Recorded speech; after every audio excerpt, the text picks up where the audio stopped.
So as we're going back and looking at linear equations, lines, there's one thing that we see most of them have in common is that we need to find the slope.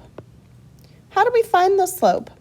So I mentioned to you earlier that the slope can be defined by the letter m, is what we use to describe slope. And then it can be defined as the equation y2 minus y1 all over x2 minus x1. Or we can call this the rise over the run. Okay, so there's two different ways we could do this. We use this one right here when we have points. So let's say, for example, if we've got these 2 points and we want to find the slope of a line that goes through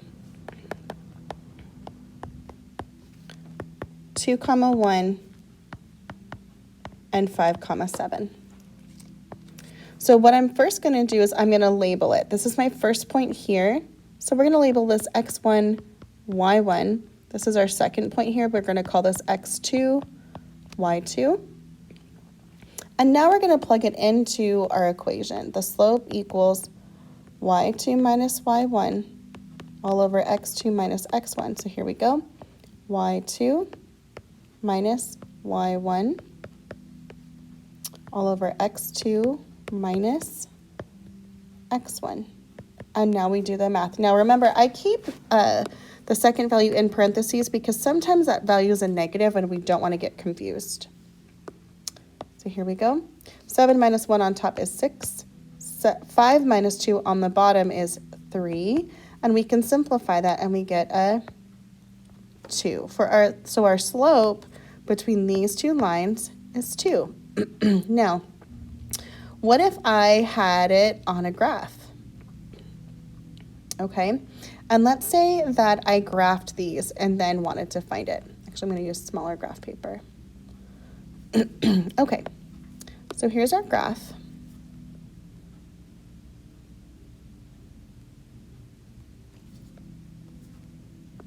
Let's see if it'll make it straight for me.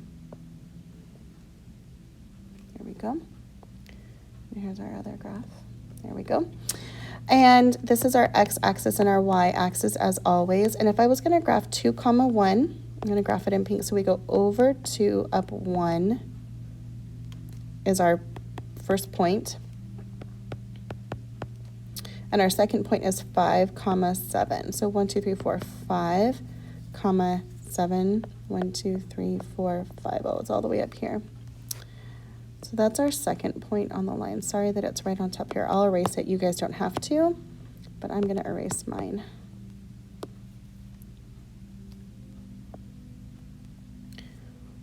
Three, 4, 5, 6, 7. Okay. Oh, it's still there. Okay, there's our point 2.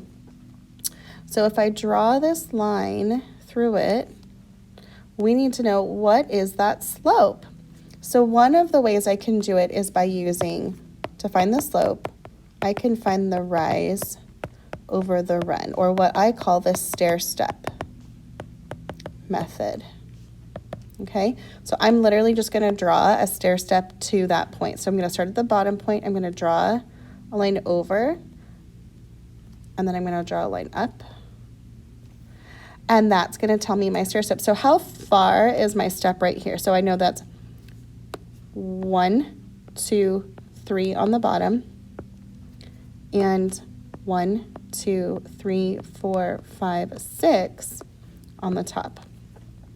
So my rise, or how far I went up, was 6, and how far I ran this way was 3. And the value of that is 2. So we got the same answer as our slope formula, but since it was graphical, sometimes it's easier to do the stair-step method or the rise over run method.